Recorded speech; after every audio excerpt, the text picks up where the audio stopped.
Sir, హైదరాబాద్లో Indira park వద్ద జరిగినటువంటి కాక్రోచ్ జనతా పార్టీ నిరసన పైన, ఉద్యమం పైన ఒక సీనియర్ జర్నలిస్టే నిన్న ఎర్ర బొద్దింకలు గర్జించాయి అని కామెంట్ చేశారు.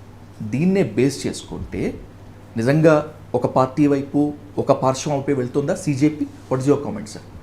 ఇప్పుడు వాటిని ఎర్ర బొద్దింకలని, పచ్చ బొద్దింకలని, ఇంకో బొద్దింకలని పేరు పెట్టి ఇప్పుడు వాళ్ళు ఏదైనా ఒక మంచి పని చేయబోతుంటే దాన్ని పాడు చేసే పనులు ఇవన్నీ కూడా ఇట్లా మాట్లాడడం అనేది. వాటికి అనవసరమైన రంగులు పోయొద్దు. ఇక్కడ జరిగింది ఏమిటి అసలు? కాక్రోచ్ జనతా పార్టీ అనేదాని పుట్టుక దగ్గరికి వెళ్ళి చూడండి. అది ఎందుకు వచ్చింది?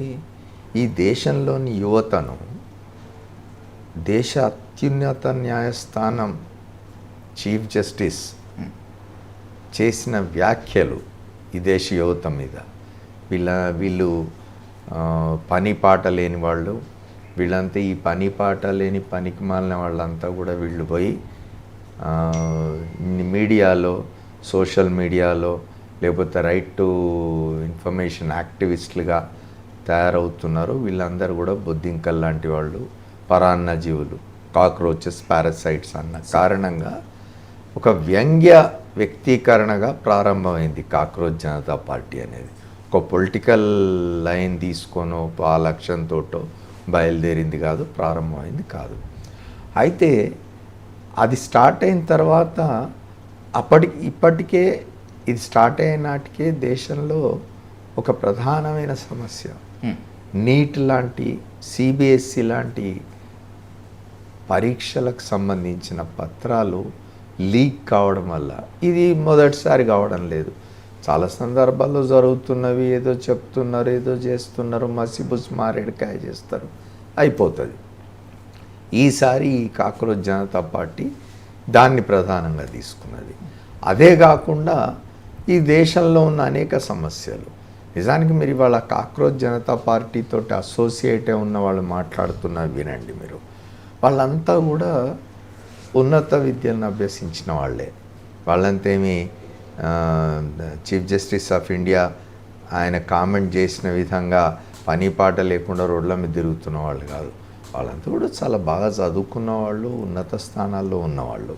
వాళ్ళు ఎందుకోసం దీని గురించి మాట్లాడుతున్నారంటే, ఈ దేశంలో యువతకు సంబంధించి లేదా యువతకు అవసరమైన విద్య, ఆ తర్వాత జరగాల్సిన ఉపాధి, ఈ రెండిటి విషయంలో ఈ దేశంలోని రాజకీయ వ్యవస్థ, అధికారంలో ఎవరైనా ఉండవచ్చు, అది కాంగ్రెస్ నాయకత్వంలోని యూపీఏ కావచ్చు, భారతీయ జనతా పార్టీ నాయకత్వంలోని ఎన్డీఏ కావచ్చు, ఎవరైనా అధికారంలో ఉండొచ్చు. వాళ్ళ ప్రాధాన్యతలు ఏమిటి?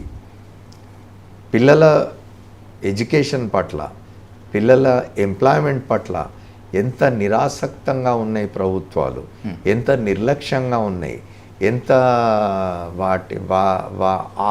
ఆ యువతరాన్ని ఎంత నిర్వీర్యం చేసే విధంగా సాగుతూ ఉన్నాయి. మనం చూసినాం, నీట్, సిబిఎస్ఈ పరీక్షా పత్రాలు లీక్ అయితే తీసుకున్న చర్యలు ఏమిటి? దానికి బాధ్యులు అన్న వారిని డిపార్ట్మెంట్ బదిలీ చేసినారు. డిపార్ట్మెంట్ బదిలీ చేయడం అనేది శిక్ష అవుతుందా? అతను బదిలీ అయిపోయిన ఇంకో డిపార్ట్మెంట్కి పోతాడు, అక్కడ ఇట్లాంటి పనులే చేస్తాడు కదా, అవినీతి పనులు. అసలు మూలాలు వెతికి వాటిని సరిచేయాల్సిన బాధ్యత గల ప్రభుత్వాలు ఇట్లా వ్యవహరిస్తుండడం వల్లనే ఇట్లాంటి పార్టీలు వచ్చినాయి.